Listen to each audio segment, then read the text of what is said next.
Hey, you got those new sticky Dunlops on. Yeah, they're supposed to be pretty cool. They as sticky as they say? That's why I got them. Truth is, I just don't know. Yeah, see what you mean. You know, the bike's fast. It's way faster than I am. Let's see how these other guys are getting on. Let's check them out.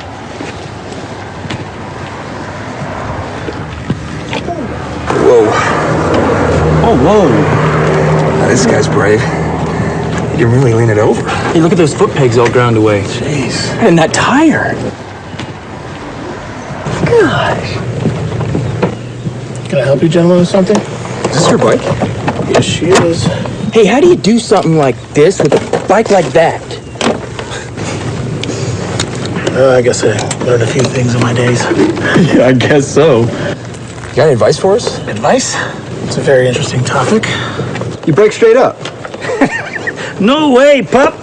Trail brake. All the time. No, bro, I'm pretty sure you're supposed to countersteer in the turns. Just get more seat time. You'll improve.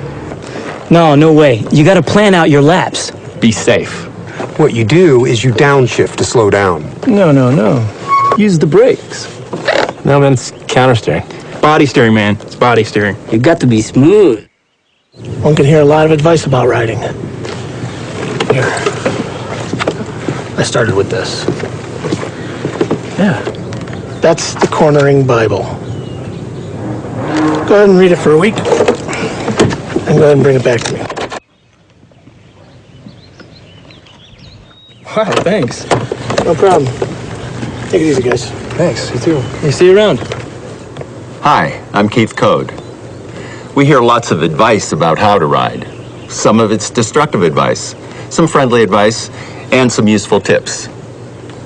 Let's see how advice stacks up against the technology of riding. Take how to steer as an example. Most often, our first vehicle had 3 wheels, like this tricycle. Turn the bars to the right, and it goes right. Turn to the left, and it goes left. Simple. Our first ventures out on 2 wheels usually involved training wheels. Now we have a 4-wheeler. From the tricycle experiences, we instinctively turn right to go right, and it works. In the time-honoured method of training, we raise the training wheels. Now we have a recipe for disaster. We've lost 2 wheels. It's now a frighteningly unstable machine. The child expects it to steer like everything else she's ridden. Look what happens though. She steers to the right and the bike tips over to the left, just like all 2-wheeled devices. Just go for it. Even with all the bad advice, out of our sense of survival, we somehow make it work. She doesn't have her balance But do yet. we Lower the training understand wheels. You'll kill the her. underlying technology of it? All 2-wheeled vehicles steer differently to 3- and 4-wheelers. To go right, you apply pressure to the right handlebar. That action initiates the turn. The bike then leans over and the front wheel turns into the turn. It's called counter-steering. That's why training wheels are so confusing at first. It's counter to everything the child has learned.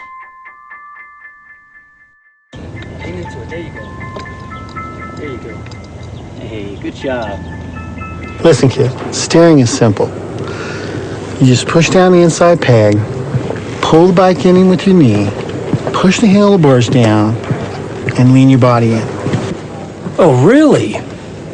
I didn't know that. It was false and misleading advice like that that led me to invent the no BS or no body steering bike. Let's see if it will help us sort out the facts of steering. I've grafted an extra set of bars on this bike.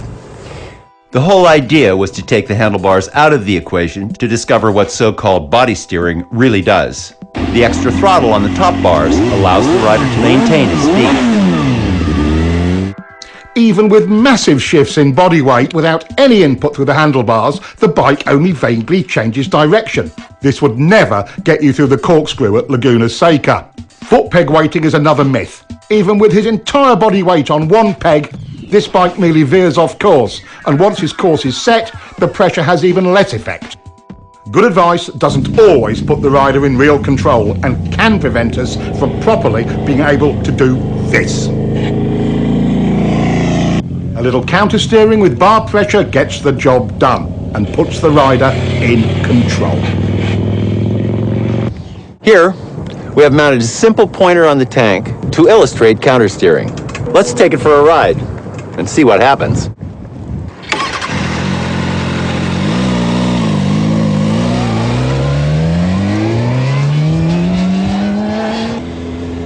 See how the pointer shows the bars moving first to the left and then right, and vice versa?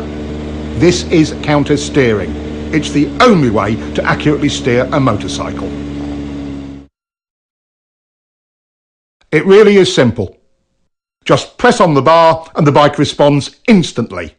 That's all you do, and it works all the time, every time, even with only one finger.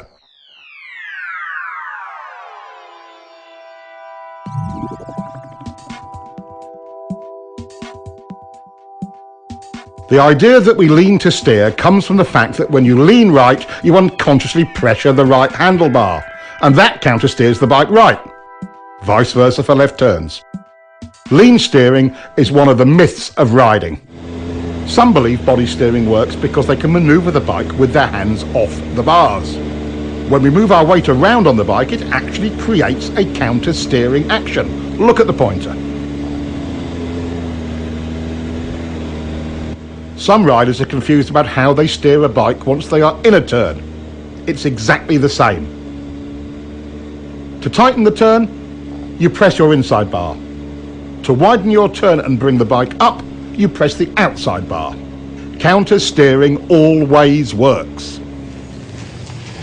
Countersteering is a piece of riding tech that will help you to improve your control in virtually every situation. Let's take a look at some other parts of riding. You guys really do have the cutting edge of bike technology, don't you? Look at the size of that rear tire. Look at the size of those brakes. I'll bet you really can haul on them if you need to, huh? And the frame is stiff enough to handle all the braking power and the grip of the tires. So how many ponies does it have? Well over 100. Mine's are on 150. They say it'll do 180. It's impressive. Guess all that cutting edge stuff can make a difference. Thanks, man.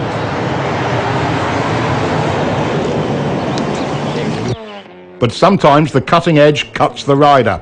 What's needed is the riding technology to match the machine's technology.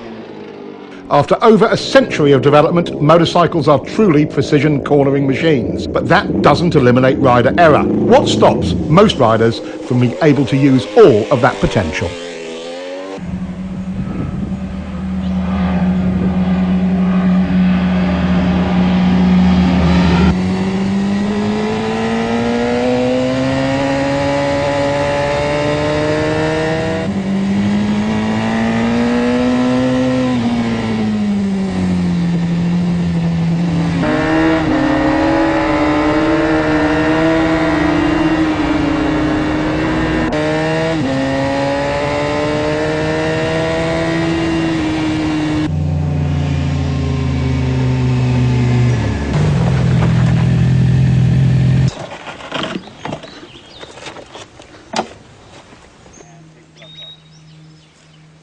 Man, I was riding as hard as I could, and the guy just disappears. Yeah, me too, man. Hey, is there anything in that Twist 2 book he gave us about riding harder?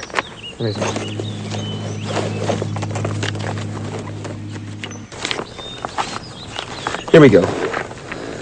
To make real improvement, riders can expect to reach a high level of technical skill, but only if they ride at 75% of their limit. Everyone agrees that in some fashion, survival reactions or... Survival reaction? What's that? It's like fear?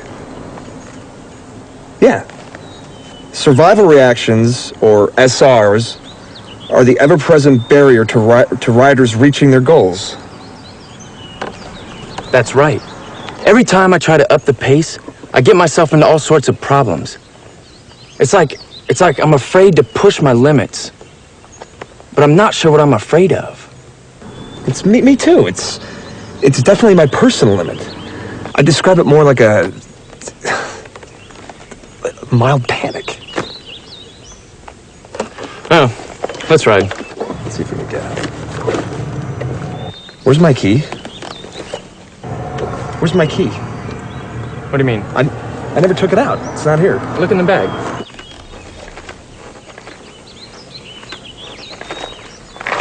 It's an agreed upon fact. Our instinctive survival reactions, our SRs, ruin a rider's hopes of being confident and in control.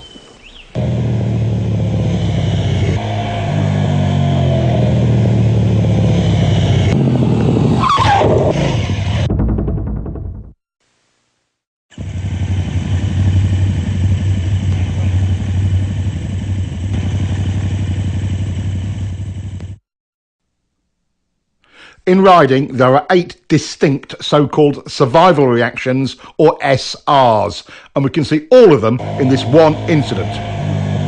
Immediately, we see the rider trying to use body steering into the turn when he should have countersteered, so he starts out a little wide. If you'd known how to steer the bike, this whole thing could have been avoided. Let's get back and see what other errors were made. He gets on the gas to stabilise the bike, but chops it mid-turn. The bike stands up a bit, and that's SR number 1, chopping the gas from panic. Now he's counterleaning against the angle of the bike. This increases bike lean angle, but doesn't tighten up the turn as he had hoped. This is another SR. Now the bike is unstable and running wide, so he tightens his grip on the bars. Our most common SR. None of this helped. He's running wide and panics. He's looking everywhere but where he should be. Around the turn. This is visual panic. He target locks on the very thing he doesn't want to hit. An SR? You bet. In a panic, we go where we look. He's steering directly towards the log where his attention is locked. SR number 6. With his attention tunnelling down, he cannot steer effectively and becomes frozen on the bars. Yes, SR number 7. He can't turn, so he jumps on the brakes. Our 8th SR. His lazy steering started the whole mess, but when he chopped the throttle off, it got worse. First, let's take a look at throttle control and how it works.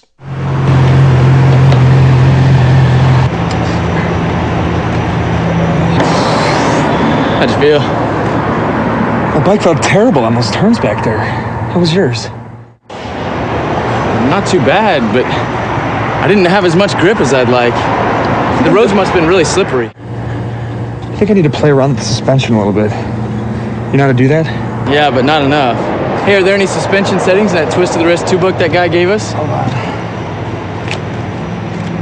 It says here that understanding the performance specifications of your bike is one step in reducing throttle control survival reactions that detract from your riding. Sounds about right. But what does that mean? Considering that most machines in a static or constant speed situation have roughly 50-50 weight distribution, we can begin to calculate the guidelines for correct throttle control through a turn.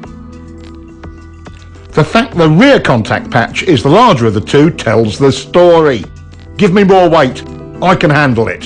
So, once in the corner, our task is to shift 10 to 20% more load to the rear to give it its fair share of load. This we do with the throttle.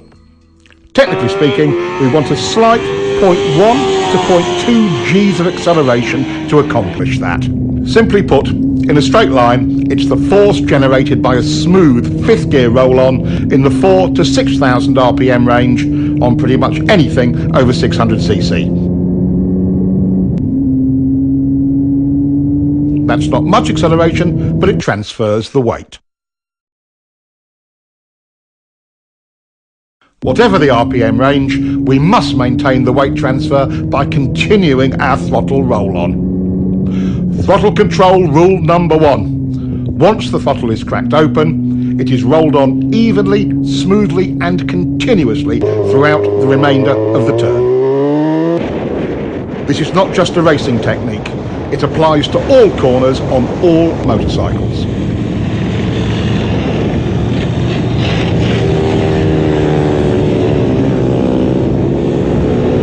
Once the correct transfer of weight is achieved using the throttle, any big changes in that weight distribution will reduce available traction, which is especially important in poor traction conditions. Once the bike is fully leaned over, violating rule number 1 with poor throttle control will underweight or overweight that particular tyre bike combination. Here again, even in poor traction conditions, good throttle control gives maximum stability and grip. Slides aren't the only negative result from rolling the throttle on and off. For track riding and racing, each throttle on-off or even just a hesitation will cost you time. At least 1/10 of a second, about a bike length, in a slow to medium speed turn.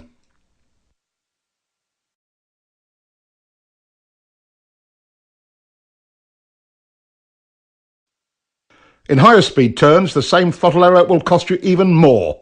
The effects of wind drag are substantial at higher speeds.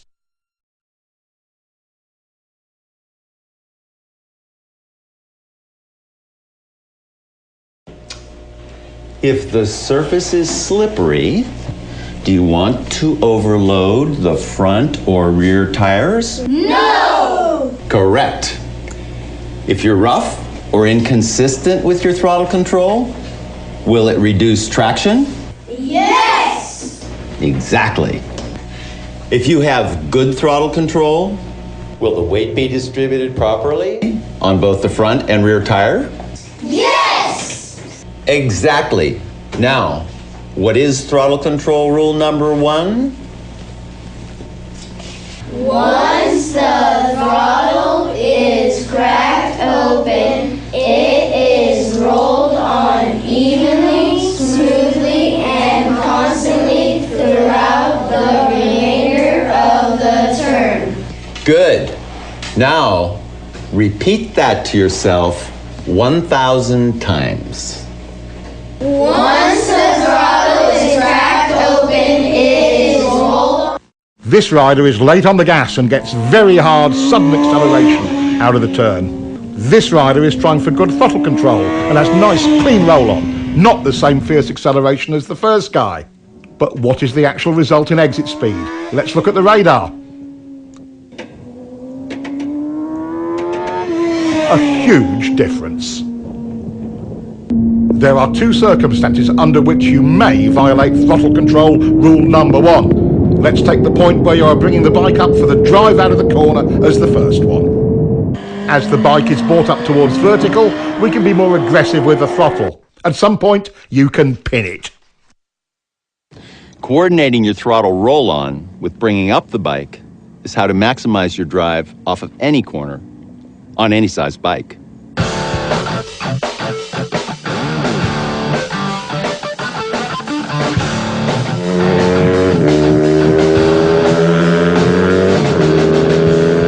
Most riders wait until the bike is nearly upright before they increase the roll-on rate. The skill of it is in accurate timing of the pick-up and roll-on. What difference does it make? Quite a lot. The second exception to throttle control rule number 1 is traction control. Riders can be far more aggressive with mid-corner and exit throttle. Double apex turns are the other exception to the throttle control rule. Since you're actually dealing with 2 turns, it's okay to roll off or stop the roll-on between the 2.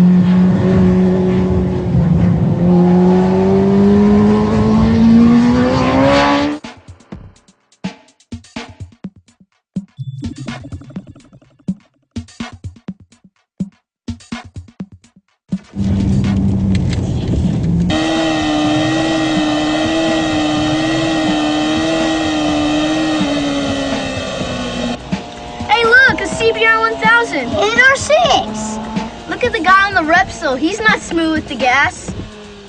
I bet his wrist hurt.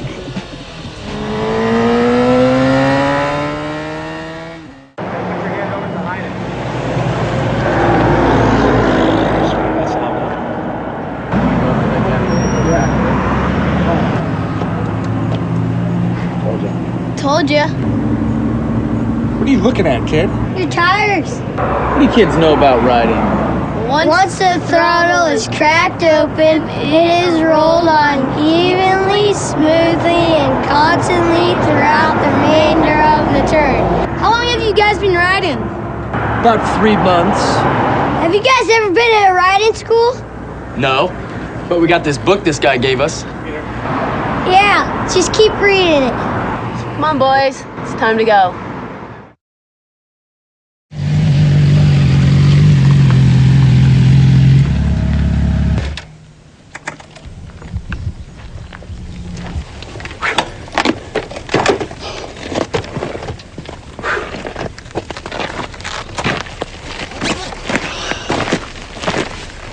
At some of those places, I just couldn't help myself. I kept rolling in and out of the throttle. Yeah, that was cool.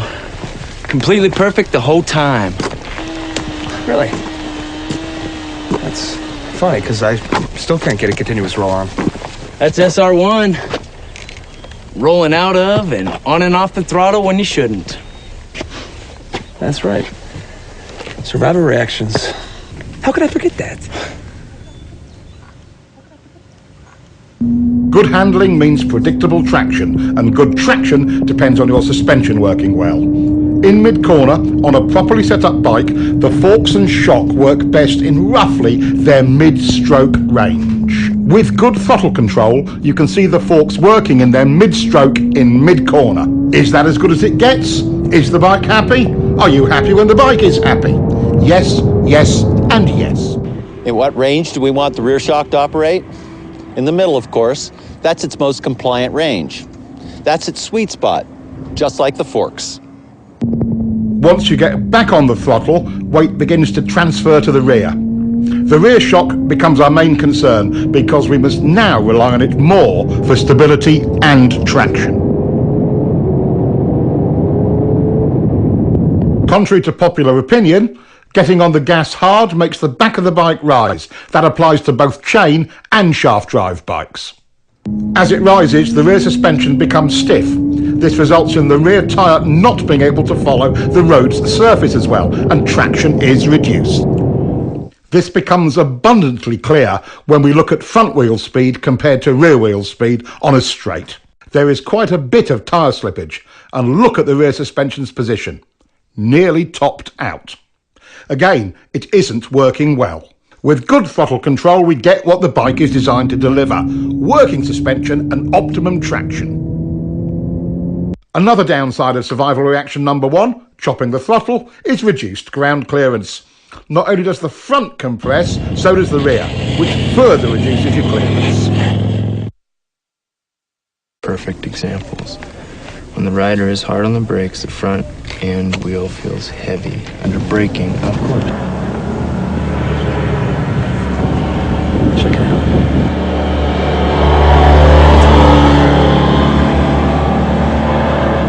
Man, he is smooth.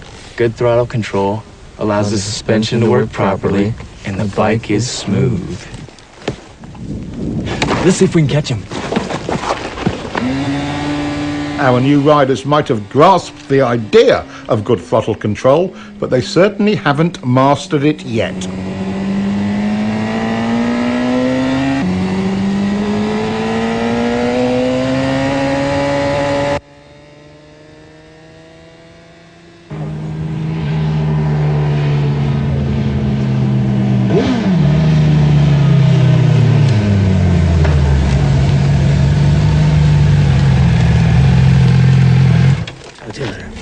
Bye.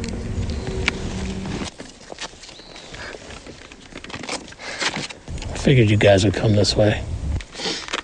Well, we figured out why you're so smooth.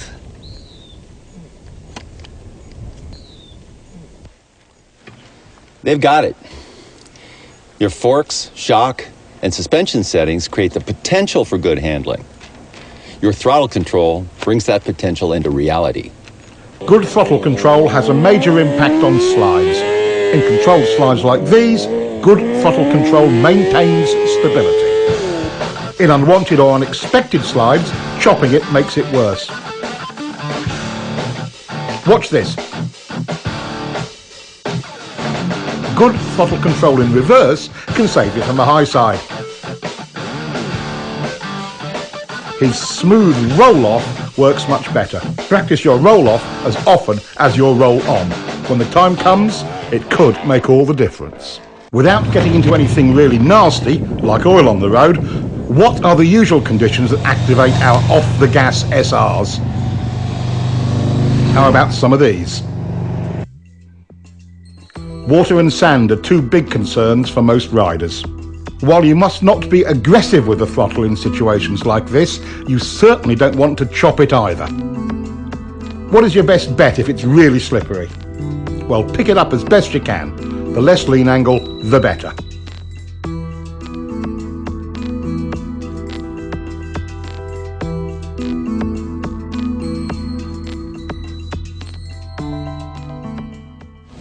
Looks like good throttle control solves many of our rider problems, doesn't it?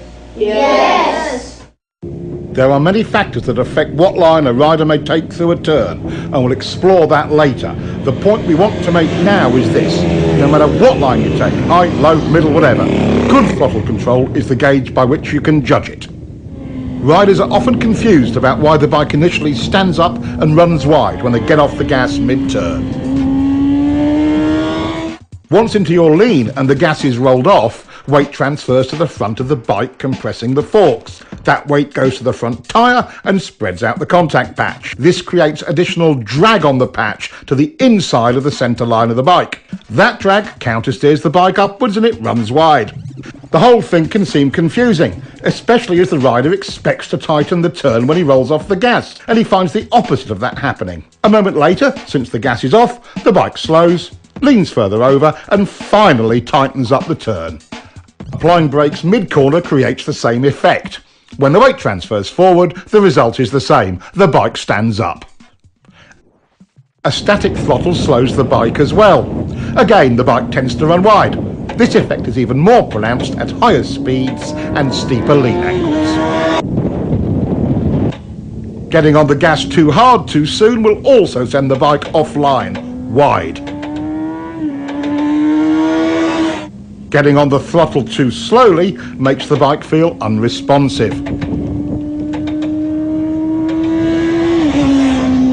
As we see here, with good throttle control, the bike looks and feels stable on its line and leaves the corner faster. Getting the feel for how much throttle the bike wants and needs to be stable and have good traction and hold its line is the art of good throttle control. There are choices in lines, but the good ones follow the throttle control rule. Geez, I'm running wide on the exit almost every time, and I'm following the throttle control rule.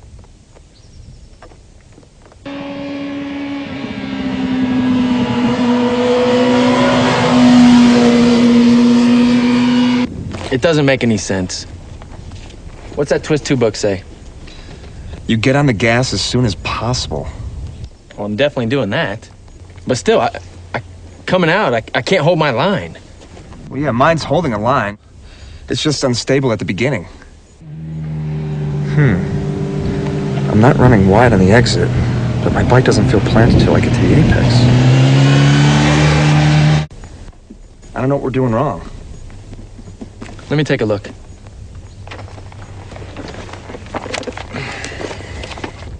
Aha, here we go. To meet the throttle control standard, steering is completed before you get it on. This doesn't mean at the apex, right before, or just after, or at any particular part of the turn. It means as soon as possible once the steering is completed. I never thought of that. See, I was told you have to wait until you get to the apex. I've been scared to get it on before that. Let's look at all 6 of the off-the-gas results and see why it's so important to follow the throttle control rule and get back to the gas as soon as possible once the bike is turned. Weight transfers forward, changing our available traction. We've lost our suspension's mid-stroke sweet spot. The bike will tend to overreact to rough pavement and can become a bit twitchy. By creating some instability, the bike initially tends to run wide. As we saw before, we lose ground clearance on both ends of the bike. And lastly, the bike slows down. These are the 6 results you get from waiting too long to get back on the throttle.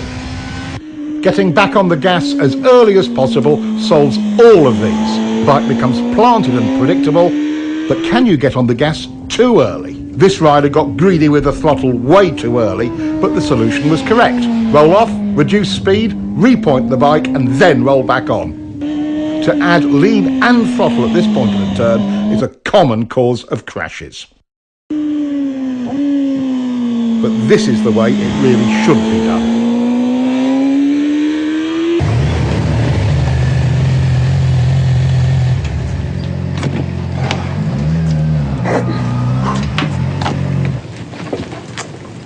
Hey, no more chicken strips. Yeah.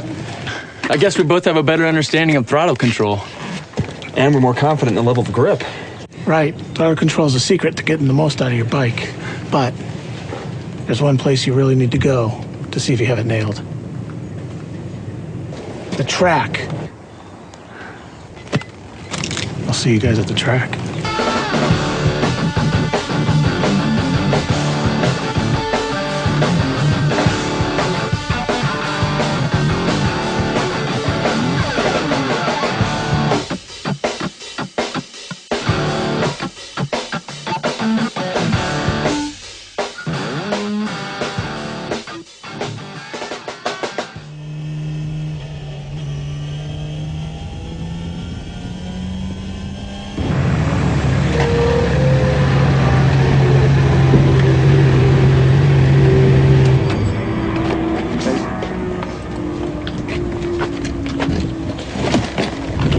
I stayed with you all the way to that fast turn. Man, you just pulled away like a train.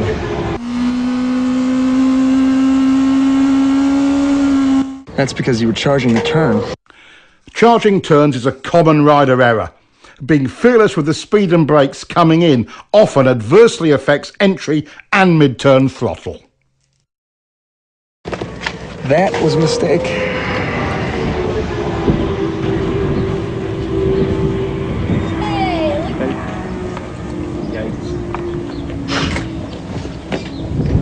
All right, so when my arm is rising, I'm rolling on, and when it's falling, I'm rolling off. So my left hand is telling you guys what my right hand is doing, okay?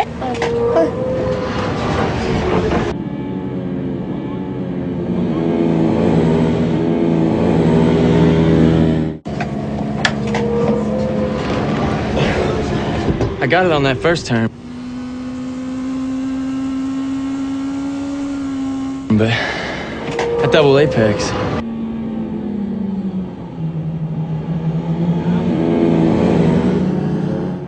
Well, man, you're still charging the turns. Yeah, you're right. That's SR number one in another form. I'm gritty with the gas going in there, then coasting and losing too much speed. Charging your turns just masks your sense of speed. Let's take a look.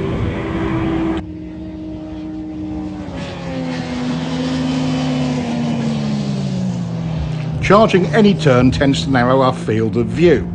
When we lose our reference points, it affects our sense of speed. This is one of our SRs. Our new rider is still charging corners and chopping the gas. That will cost him turn entry speed and a clean early roll-on.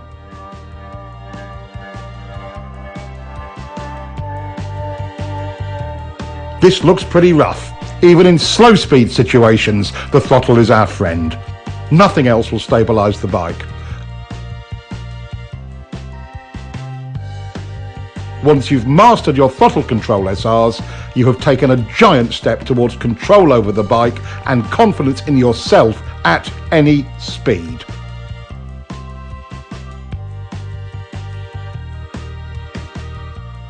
Understanding your bike's needs and wants is important. You don't have to be world champion to see throttle control optimizes your bike's suspension, smooths out rough surfaces, helps you hold your line, and optimizes traction in practically every situation.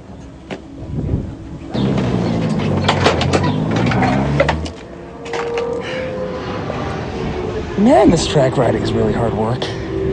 Yeah, I got a really bad forearm pump. I could hardly grip the front brake.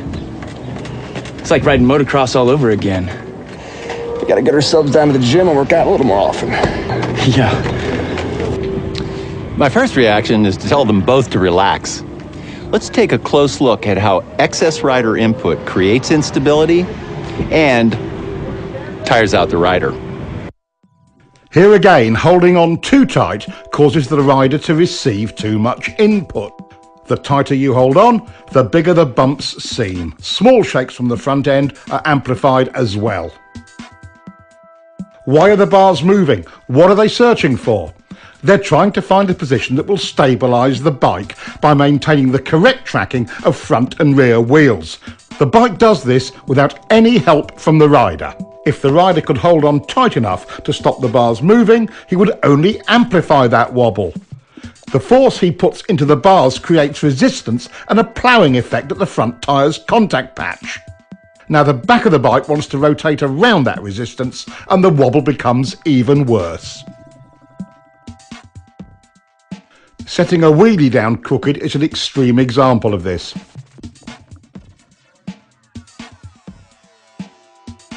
Let's look again. When the front wheel is not in alignment with the bike's direction of travel, there is a huge resistance created at the front contact patch. The wheel immediately tries to realign itself with the bike's direction of travel. Take a look at the massive deformation in the front tyre as it sets down. When the rubber springs back into alignment, the front end shakes.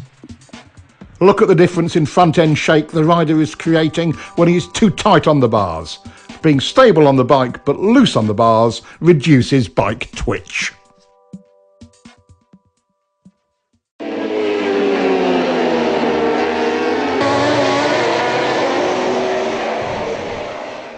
Holding on too tight transfers engine and road vibration to your hands and arms, tiring them out and making them numb. This in turn causes you to hold on even tighter.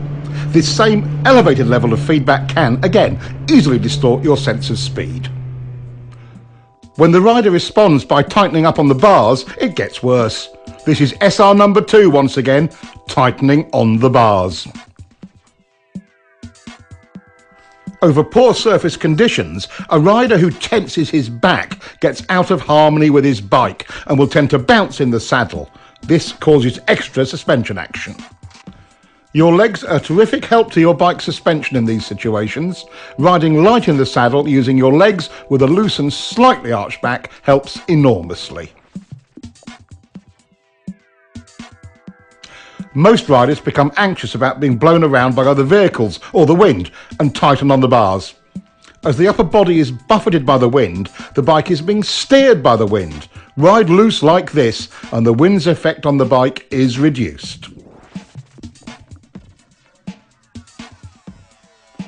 Other key rider jobs are similarly affected by holding on too tight. Being stiff on the bike while riding through bumpy turns tends to turn the throttle on and off. Suspension and traction are affected because good throttle control is not maintained.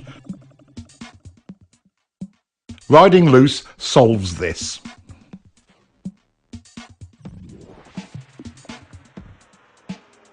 Riding rigidly can shake your helmet and blur your vision. The more you try to brace yourself and hold your head still, the more it shakes. This can even make your neck sore. Limber and loose is smooth. Do you ever find yourself making steering corrections while in the corner? This is another part of survival reaction number 2, gripping the bars too tightly. As the bike runs wide, or feels like it's running wide, survival reaction number 2 kicks in and steering corrections occur.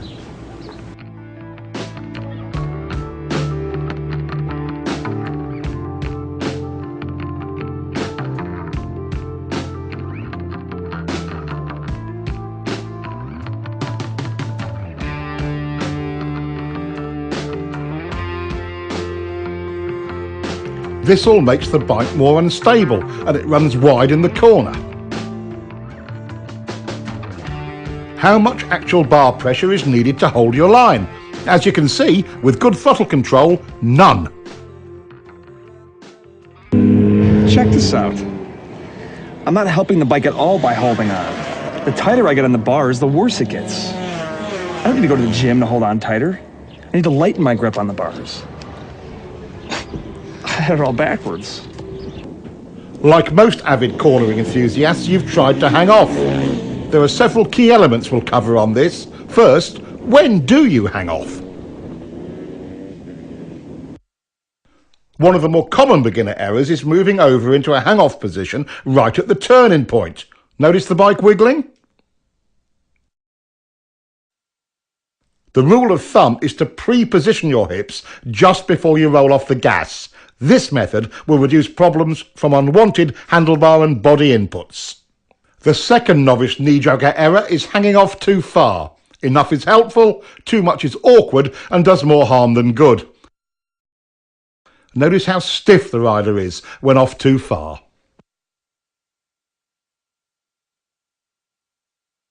One cheek off the seat is enough. These two simple rules will get you started. Hang off early and not too far.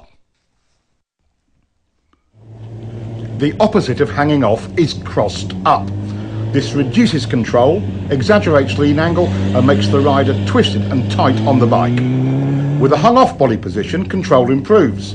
Lean angle is decreased and the rider is in alignment with his bike and relaxed. Compare the two. With the speed and line almost identical, look at the difference in exit lean angle.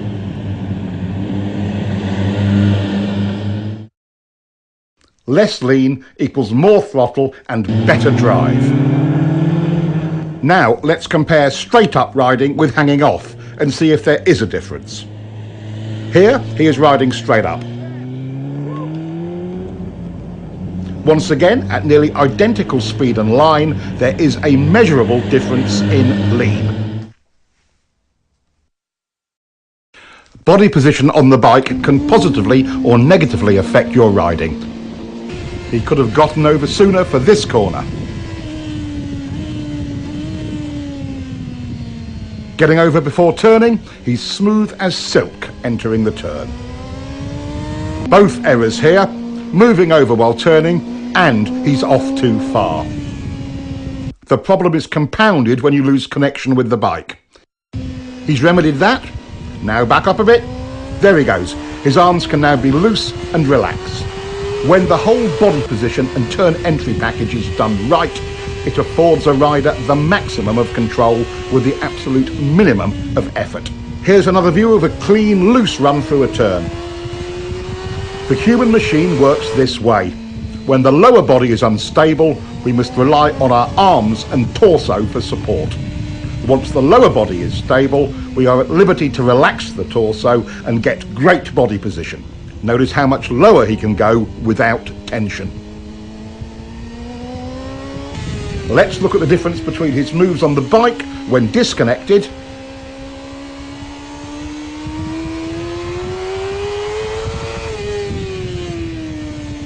and compare that to locked onto the bike firmly. Much more relaxed and in control. The crossed up riding style looks even worse from on board. Everything about the rider is twisted and unnatural. Head, shoulders, even eye position is strained.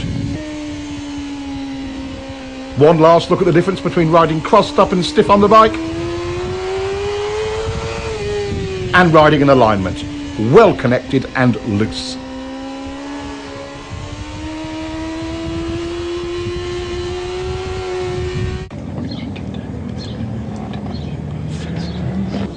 It's easy to see how we can create instability with the bike. What design features do sport and sport touring bikes have to help prevent that? Why do sport bikes even look the way they do? High-backed seats anchor the rider more firmly, reducing the need to hang on by grabbing the bars too tightly. Large tanks help provide a better perch on the bike. Some riders use it for elbow or forearm rest during cornering. They can also provide a resting place for the upper torso. Knee cutouts on the tank's side provide a more stable way to hold on, allowing the rider to use the bars less. Rear set foot pegs are really important. They give the rider a more stable perch for moving around on and steering the bike. If this bike had cruiser pegs like this, it would be unrideable. In fast turns, trying to anchor yourself firmly on the bike requires something to hold on to. Unfortunately, the inside bar is the handiest thing, resulting in the rider pulling on it. This makes the bike go to the outside of the turn because you are counter steering. Gripping the bike with one or both legs eliminates this problem. Resting an elbow on the tank can help. The hanging off style can have another unfavourable side effect. By pulling yourself from one side of the bike to the other using the bars, you will make the bike wiggle. Anchoring yourself firmly on the bike and using your legs to move reduces unwanted handlebar input and avoids the problem. Is a motorcycle truly out of control when it's sliding? How do you save it when the front or rear tyre gives up traction? Why don't the fast guys always crash when their bikes slide? While wiggles and shakes are distracting, there is a far more dramatic and deadly result from survival reaction number 2. That's being too tight on the bike. This is the stable position for a front wheel during a slide. What would happen if the rider resisted this movement? When you counter the front end's natural attempt to stabilise the bike, you create resistance at the front contact patch, making the slide worse, and turning into high sides like this.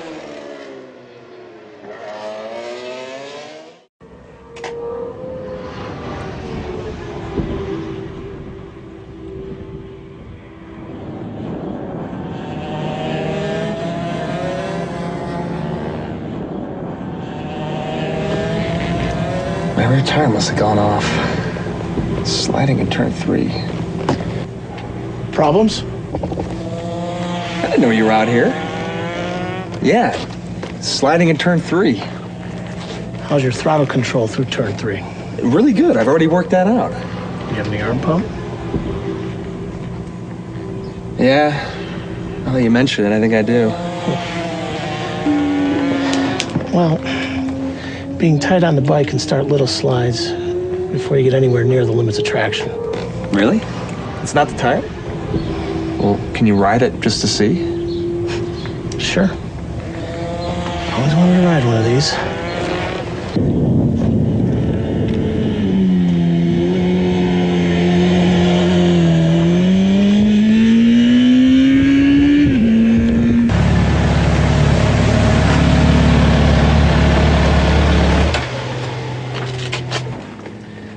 So how was it? Oh, the bike's great. Thanks for the ride. Oh yeah, your tire's fine. I guess I'm making it slide then, huh? SR number 2 strikes again. I'm just too tight on the bars. Try it again. I'll follow you. Really? Thanks.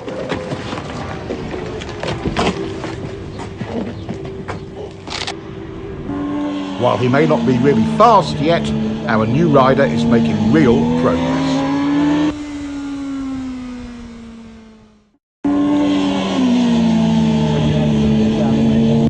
The 3 most common reasons for front end slides are 1, over-braking going into turns. 2, from overloading the front tire. This is called pushing the front end. The standard solution to a pushing front end is getting back on the gas. And 3, from slippery surfaces. Fighting the front will make you crash. Letting the bike do its own thing, relaxed on the bars, is the right choice. You are dangerous to yourself to the degree you let this survival reaction number 2 grip you in its claws. Take control by doing nothing. Let the bike stabilize itself. I'm getting a lot of head shake over turn 6. I think it's my shock or forks. Guess it could be a bad tire. Does it happen every lap? Yeah. No. Maybe once every 2 or 3 laps at first. Then it did it every lap. I had to pull in. See, here it says bikes don't do anything every few laps. Only riders do. So I bet if you loosen up on the bars, it'll stop. Yeah, I think you're right. You know?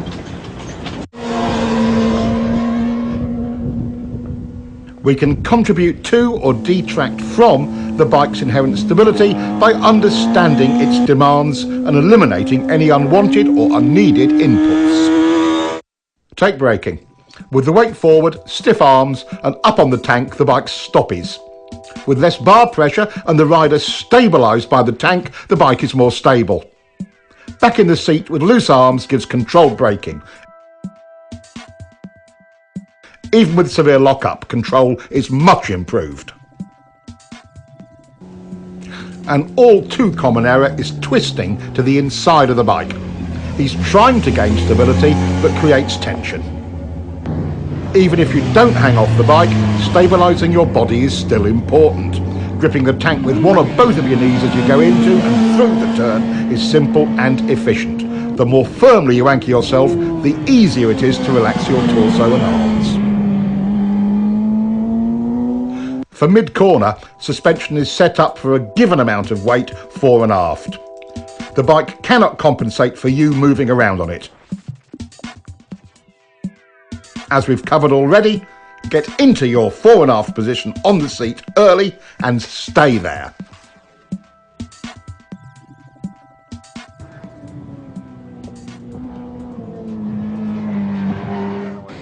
Just to recap, your bike's suspension can be adjusted for a variety of road and track conditions, but you cannot adjust it for excess rider input.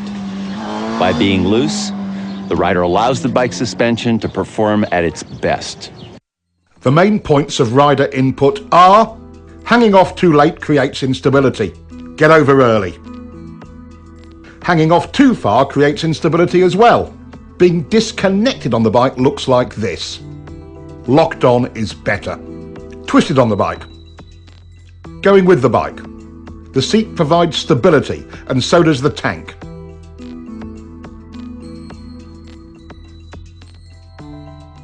Use your pegs. Riding stiff. Riding loose. Using the bars to hold on. Using the tank. Tight equals front end shake. Loose is stable. Crossing on the bike. Going with it. Tight, it slides. Loose, it recovers. Acceleration head shake. Acceleration stability. Braking instability. Locked on in the seat gives good braking stability. Yep. All those things have happened to me. Yeah, you should just let the bike do the work. I'm causing my own handling problems and making myself tired. Stabilising the bike is the rider's goal in any corner. Throttle error or entering a corner too fast are two of our known enemies in getting that result. But perhaps the most important of all is your line through the turn. Having a poor line through any corner makes the rider's job of stabilising the bike with good throttle control all but impossible. We've already explored counter-steering and know it gives us effective and precise control of the bike's direction. But there are three underlying principles to steering that you must understand. There are three tools we use for executing our line. One, where you begin the turn.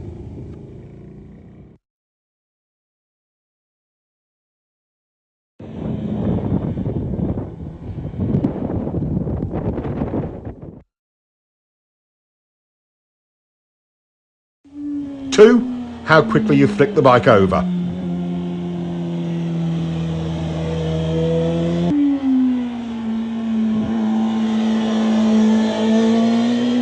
Three, how far you lean it. Let's investigate the first one, where you start the turn, and see how it can affect your cornering.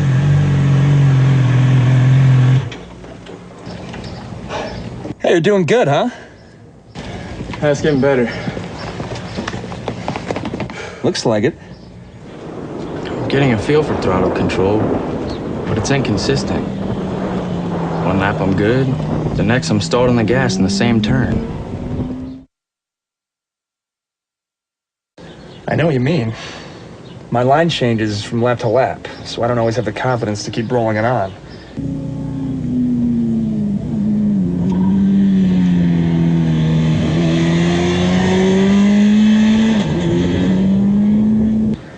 Gets to me. Yeah, that happens to me too. It totally blows my confidence and I'm right back to rolling it off. I hate when that SR happens. Yeah, well, it says here that there are 11 things that are influenced by where you turn into a corner. 11 things. Guess what? Both of our problems are on that list. Really? Yeah. But what is the solution? What can you do to bypass these problems? The answer is too simple. Find and use a good turn-in point. Finding a turn-in marker and using it will give you consistency. It helps to avoid problems like inconsistent lines and throttle errors. How can you find a good line? Once you establish a reference point, the trial and error method will tell you what works and what doesn't. That tar snake on the pavement is a good reference point. He tries a later turn-in, but that chops up his brake release. A little earlier runs him too wide and the throttle goes off and on. Right after it, he carves a clean line and, most importantly, the throttle control is great. Let's look at some cornering theory. What kind of line would allow you to get back on the gas most easily for good throttle control throughout the corner? One that starts here? No. Good. One that starts here? No. All right. How about this one? Starts here? Yes. Good. There are actually 11 ways your turn entry position or your turn-in point affects how you corner. First, let's look at your overall corner speed. He's taking an early turn-in, resulting in an inside line. It's plenty fast coming in, but slower mid-turn and exit. Turning in later, trying to straighten out the turn, allowed him to get back on the gas earlier. Your entry point has a huge effect on overall corner speed. While the low inside entry had a high approach speed, it was slower mid-corner and exit.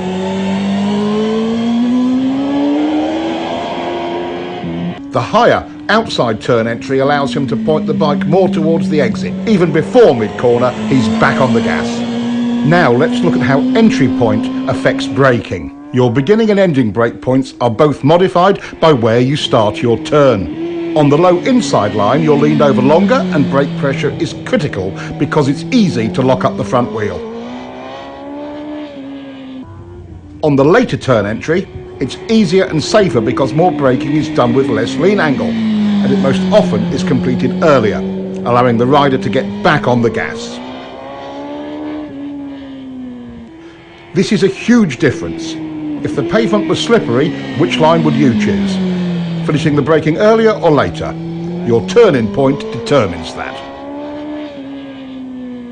Let's follow him in on the high line. He ends his braking just as he's flicking it in, and he gets a better drive. By the way, even though it's usually a minor point, downshifting is another thing that is affected by where you turn in.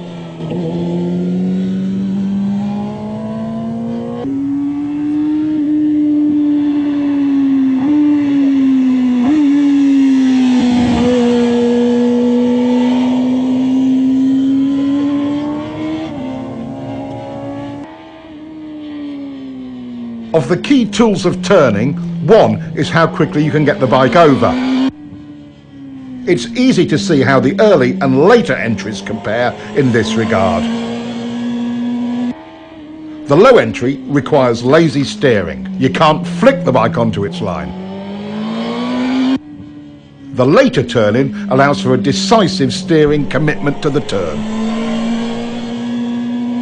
Mid-corner and exit stability and speed start when the gas comes on. Watch both lines to see where the gas comes back on.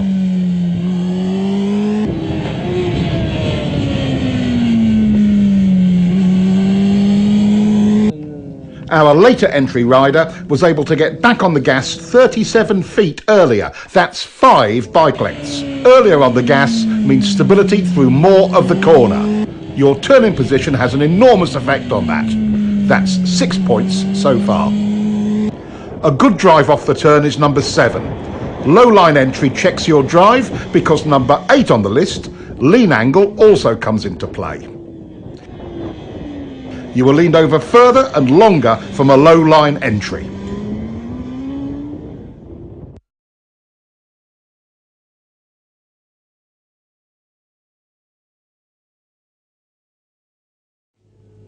seeing a line that is taking you too wide does not inspire confidence.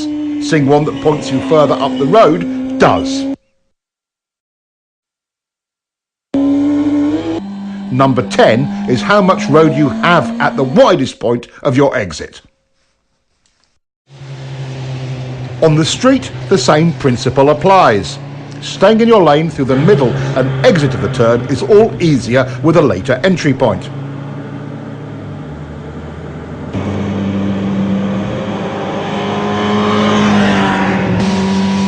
This helps reduce panic and provides riders with a greater margin of error in regard to oncoming traffic. The 11th and final aspect that is affected by our turn point is mid-corner lean angle correction. While they may seem like a fact of life, they're a common rider error that results from this same tech point: early turn entry.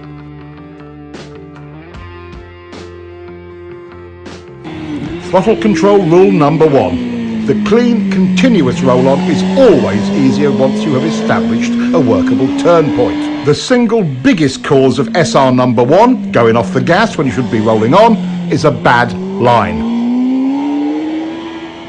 We now know all 11 aspects of your riding that are affected by your turning point.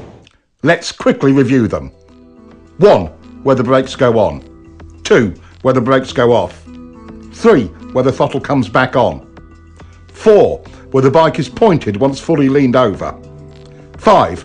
Where will you finish the turn? How wide will you run at the exit? 6. Where will you downshift? 7. How much lean angle will you use?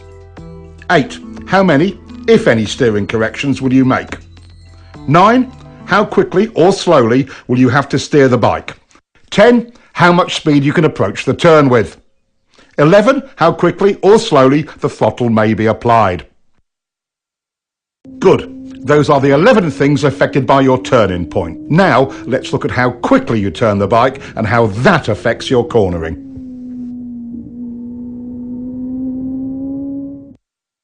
How quickly do you need to turn? Not very quick in this situation.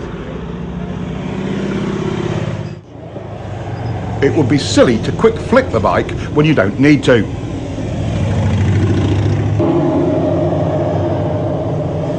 Here's the perfect flick rate. Being able to get a quick, clean flick has many advantages.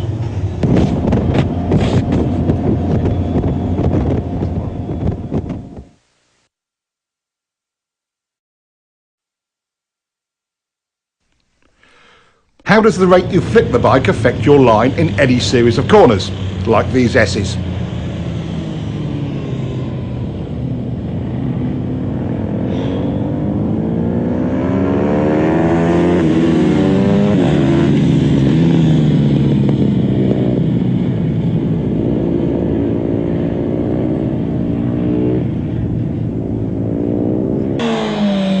This rider's turn rate was too slow to get him on line to set up for the next corner.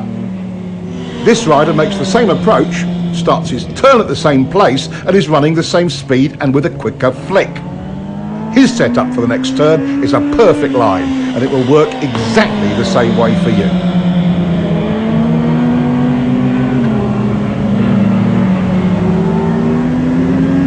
Once you begin your turn, where do the cornering forces start to push you? Outside or wide in the turn?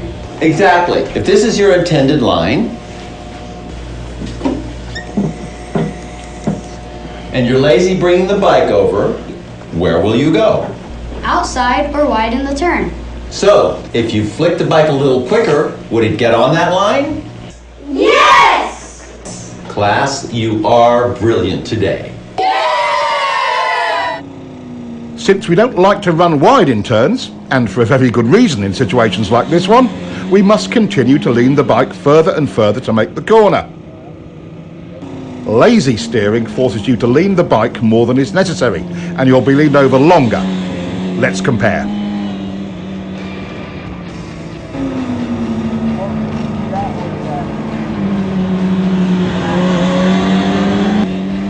The quicker flick brings the bike onto the desired line. No extra lean needed. Look how much space he has on the outside of the turn. That would come in handy on the street, in an emergency, or on the track for speed.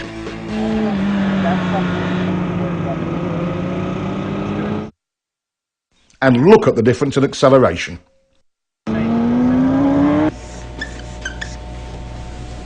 What are the immediate benefits of getting the bike turned quicker?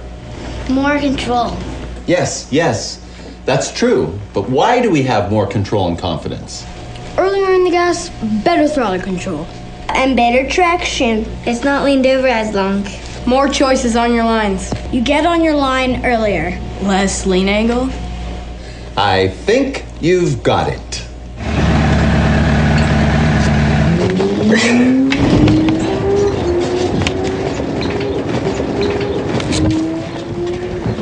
Are they even in school?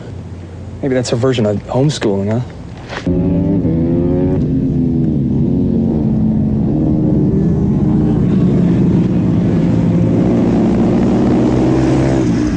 I wish my mom had taken me to the track when I was 10. I'd be a world champion now. Yeah, you're right. The approach speed and turning point for both riders was very similar. So what was the key difference that got this one through and put this one in the dirt? Let's look again. At this lazy steering rate, even if he leaned it over further, the results would have been the same, or worse. The simple solution is flicking the bike quick enough to make the line. Now, what will happen when they increase their turn entry speed? His result will just get worse. With a higher entry speed than before, this rider still makes his line. It's quite simple. In turns like this, as the speed increases, so must your flick rate. The route to confidence with turn entry speed is nothing more or less than faith in your own ability to get the bike turned quick enough. Okay, we want to be able to turn the bike as quickly as possible for lots of reasons, like accident avoidance, to not run wide in turns or off the road, avoiding being late on the gas and adding excess lean angle.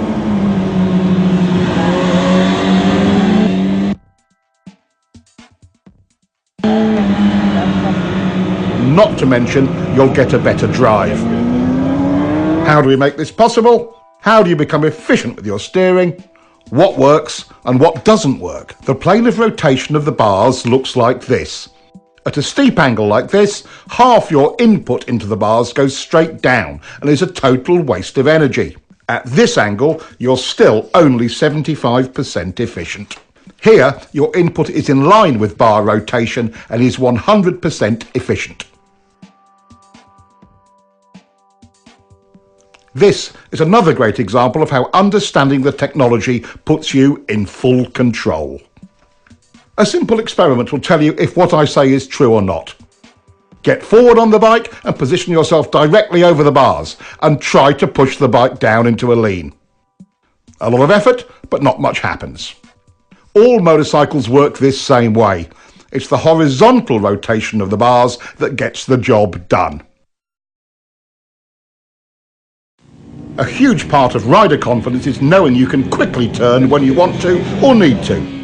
It's not about the kind of bike you ride, it's all about control. Some say flicking the bike too quickly is dangerous or makes the bike unstable, but done correctly, it is clean, smooth and efficient. Any questions about flicking your bike? When can't you lean the bike over quickly? Okay, let's figure it out. Could you quick flick your bike if the pavement were wet or slippery? No! Could you quick flick on a cold tire or cold pavement? No! Could you quick flick with a handful of front brake? No! Could you quick flick with a tire that was brand new or not scrubbed in? No! You, could you quick flick with totally worn out tires? No! Do you need to quick flick your bike at low speeds? No! Now, do you get the idea? Yes! Our two new riders have come a long way towards understanding how the bike steers and where to turn it. Their confidence to lean the bike more is a direct result of that. Riders who understand this both look and feel in control of their bikes.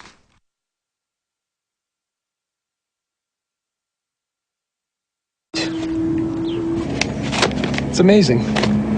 Once you understand the actual technology steering the bike, it totally changes your riding. Yeah, completely changed. I feel in control of steering the bike now. I know how quick to turn it. I know when and where I need to lean it. It's like I'm seeing the turns completely different now. My SRs are way quieter. It's so simple. Yeah, once you understand it. In double apex turns like this one, things can sometimes feel a little busy. Trying to maintain a continuous throttle roll-on only runs you wide, because it's really two turns. But the rider has more choices. Just roll the gas on a little bit and hold it there. Not horrible, but not really stable either. Get on the gas, and then off to turn it for the second part of the turn, then back to the gas. But that only chops it up, doesn't it? He could go in hard and brake a bit, then on the gas again. That could work, but you'd better be super smooth. Okay, how do we do it? Timing is critical. Getting back into the throttle early stabilises the bike. Then, mid-corner, instead of rolling it off, he just stops rolling on. Here is where your body position comes into play in a big way. When you stop your roll-on, some weight transfers forward. If you are low and to the inside of the bike, it hooks around, tightening the bike's turning radius. That helps to get it pointed toward the exit without upsetting the bike. Look at how much earlier this rider is getting into his down and to the inside body position.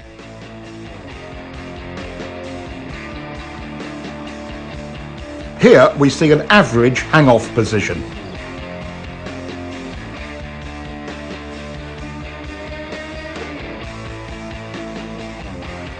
Here's a more aggressive body position.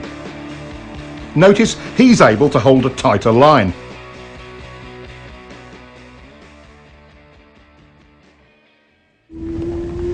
Now that's the hook turn technique, and can work in almost any cornering situation. On the road, this technique can be used quite effectively if you find yourself running wide in a turn. Dropping to the inside and down position, plus a smooth roll-off or momentary hesitation, not a chop-off of the gas, tends to tighten the turn for you. And don't forget to look where you want to go. That's way better than the alternative. Here is a technique that can aid you greatly in your efforts to steer your bike accurately. We quite naturally push off or pivot from our trailing foot to produce maximum power and control. With that in mind, using the left leg to generate the power to press on the right bar and vice versa is a logical step. It provides the rider with maximum stability on the bike. Stability equals control and strength. As we lock our lower leg into the bike from the foot peg to the tank, we begin to create lower body stability. The next step is a slight tightening of the thigh muscles. This locks the pelvis in position, which then provides a stable base for the whole torso. With the torso stable, the rider's ability to apply pressure to the bars is vastly improved. We call this pivot steering. You might call it power steering, because once you master it, it feels so easy to steer the bike. Work on your quick turn. It pays huge dividends in control and confidence in any situation on any bike. Now that we know what a turn point is all about, how often do you get it just right?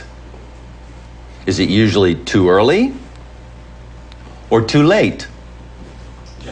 Too early. That's right. Riders tend to turn in too early, and there is a reason for it. Would you like to know how to change this part of your riding? Yeah! Going where we look is an unfortunate survival reaction. In fact, it's SR number 5. For example, if this rider looks at the inside of his next turn, he will go there.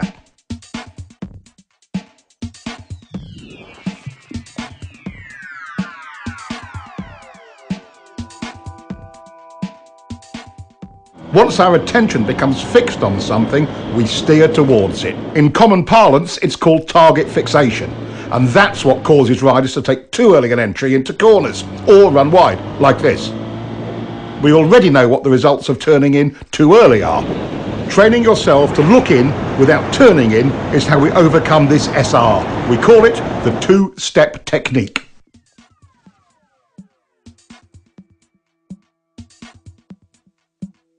It's also the key to finding a line that doesn't take you in too early, even on unfamiliar roads.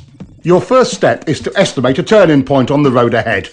You don't know the road, so you're just establishing a temporary reference point. Step 2 is find your mid-corner position. Where you clip the inside of the turn is your apex. The trick here is looking in to find it without turning the bike in at the same time. Now he looks in, but notice how he is staying wide in the corner. Now, would you be able to see a line from this position? No. Keep looking, but don't turn yet. How about from here?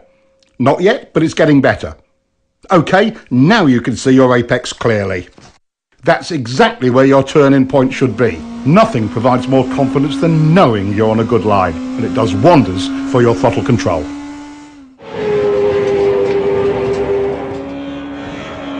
Hey, you're really starting to get that bike turned. Yeah, I just wish I was more consistent with my lines. I'm feeling kind of lost. Well, you know there's 4 chapters in here about vision.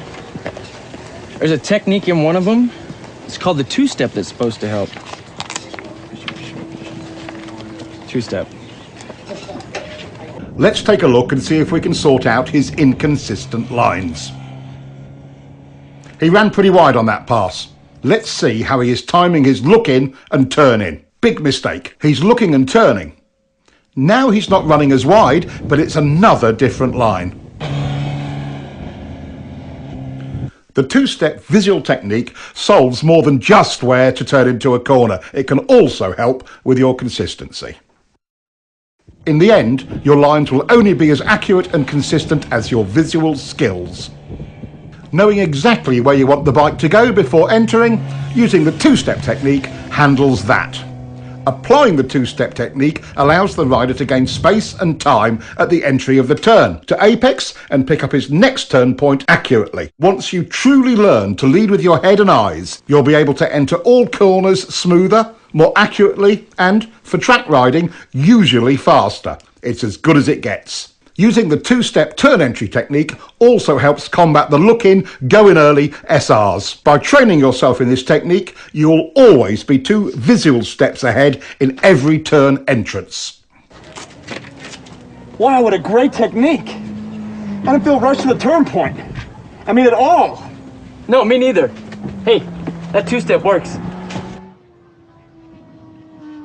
Hard braking can be both confusing and terrifying. No other control action on the bike can produce such dramatic results with so little effort. Most riders' survival reactions run wild under heavy braking. Brake technology has come a long way.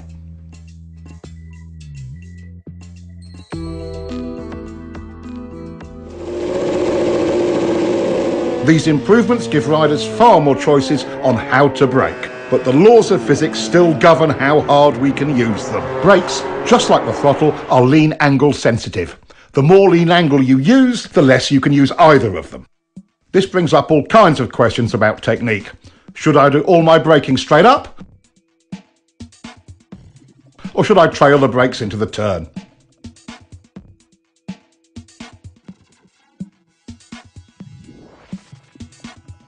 Should I brake easy at first and hard at the end, or the other way round?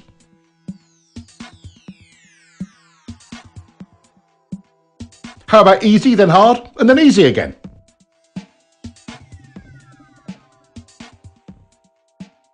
While braking, it's easy to lose sight of the real goal. Getting your turn entry speed perfect is that goal.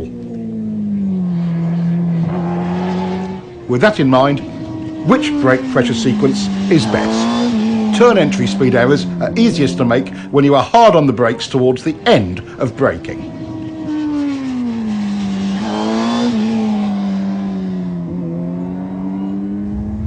In the fine art of braking, gradually trailing the brake off is the way to accurately find your entry speed.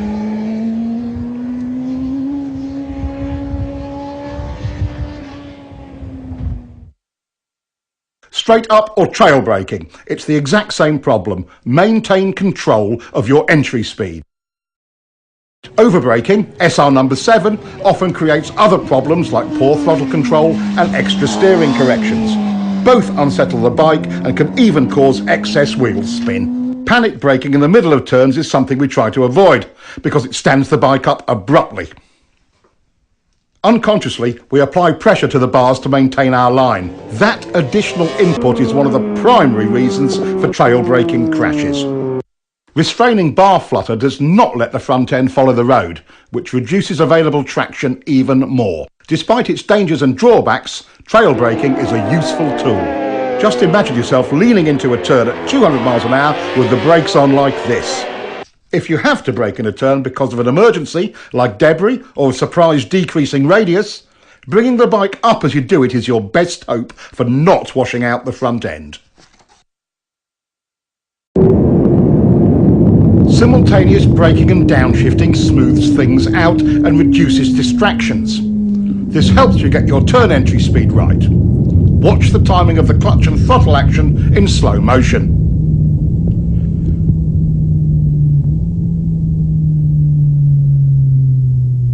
Slipper clutches seem to make this unnecessary, and modern electronics will probably make it an obsolete technique someday. Too bad.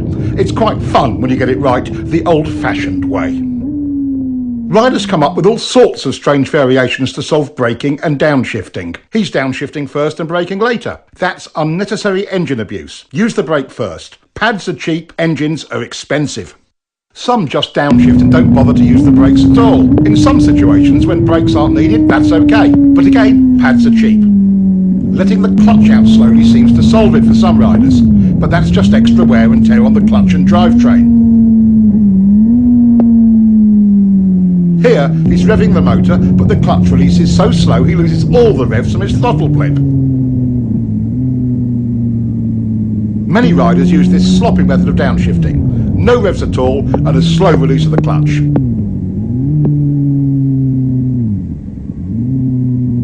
Getting too big a throttle blip over-revs the motor and causes the bike to surge forward with each gear change.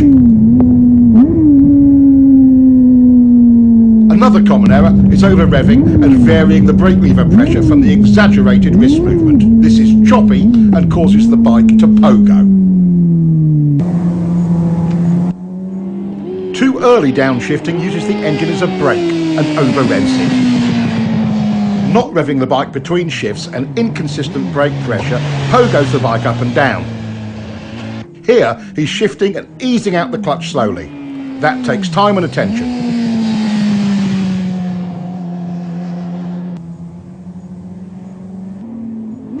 He's revving it, but too high and still on and off the brake lever, pogoing the bike.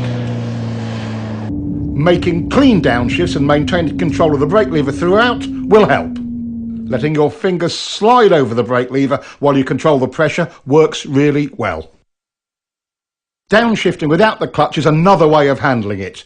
Careful timing of the throttle blip and the gear lever makes it surprisingly easy and smooth, with or without a slipper clutch. It may take some practice to make them perfectly smooth.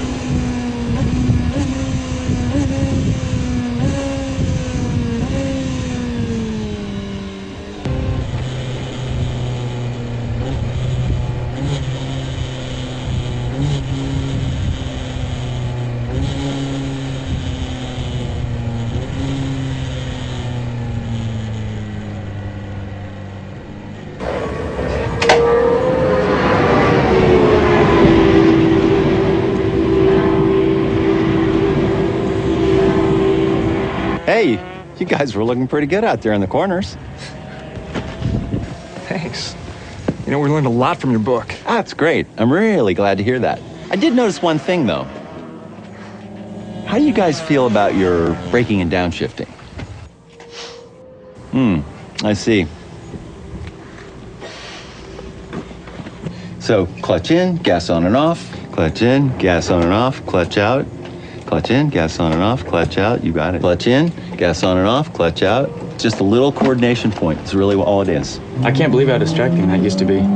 Oh, absolutely. And even after I improved my visual skills, I was still feeling rushed at the turn entries. Well, you know, I guess this is a pretty good example of how little coaching can really help. Oh, man. Traction is the obvious limiting factor on our speed and direction changes. We've explored how throttle control, rider input and surface problems can affect traction. But let's take a closer look. A new rider's perception of traction is a little sketchy.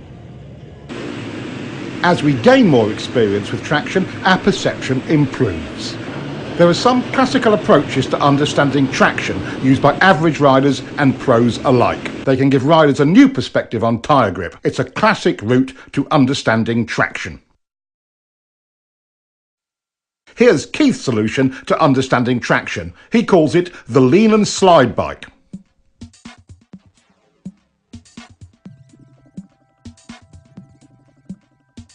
About this time, most riders would chop the gas in panic. It takes a lot more to lose traction than most riders think, but there are situations you should be aware of. Of course, if the tire was new and not yet scrubbed in, or too old, too cold, tire pressure was wrong, over or under inflated, if you were riding on a slippery surface or a polished surface, leaning the bike over too far, other mechanical problems, it would slide. The slide bike helps train riders to avoid slide errors. Watch what happens when he chops the gas.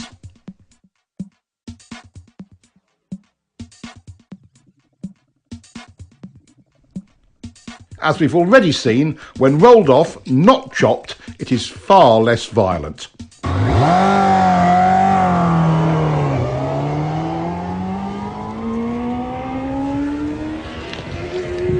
Overriding the grip of new or cold tires is a classic novice riding error.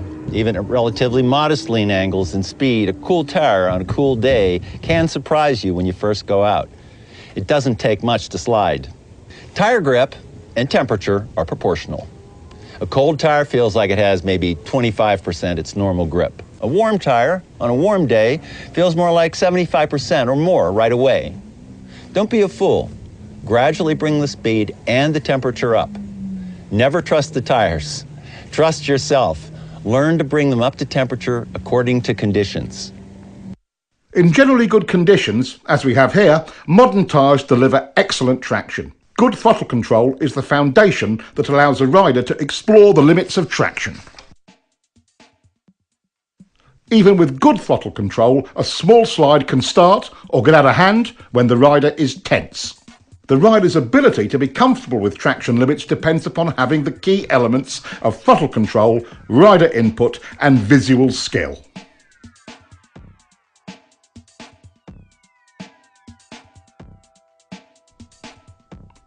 Two other aspects of traction are important to understand. The more lean angle you use, the less side grip you have. The solution?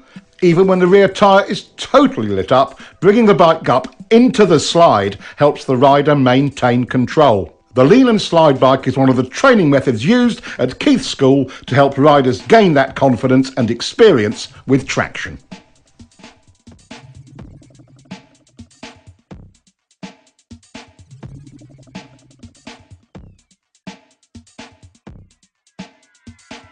All 7 factors, visual skills, steering, turn points, line, rider input, lean angle and picking up the bike must be under the rider's control for him to be confident with the throttle and with traction. New technology is great, but even with traction control and modern electronics, the rider has to work his way up to using it. Being in control of these 7 factors is the quickest and easiest route to confidence. I'm so stoked. This twist tube book really helped my riding out. Totally. Feels like I'm making improvements every ride I take. It's as if there's no limits.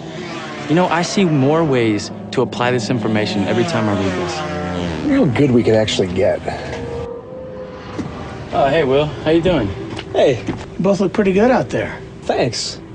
Yeah, but after watching you ride, you know, it just makes us want to kick it up a notch. So how'd you do it? I went to school.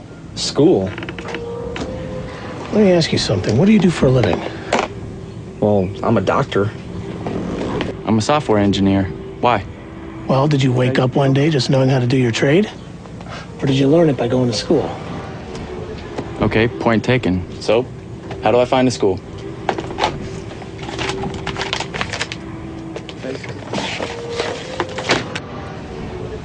Is this where you went? That is where I went. California Superbike School. Really? Best training you'll ever get. See you, Will.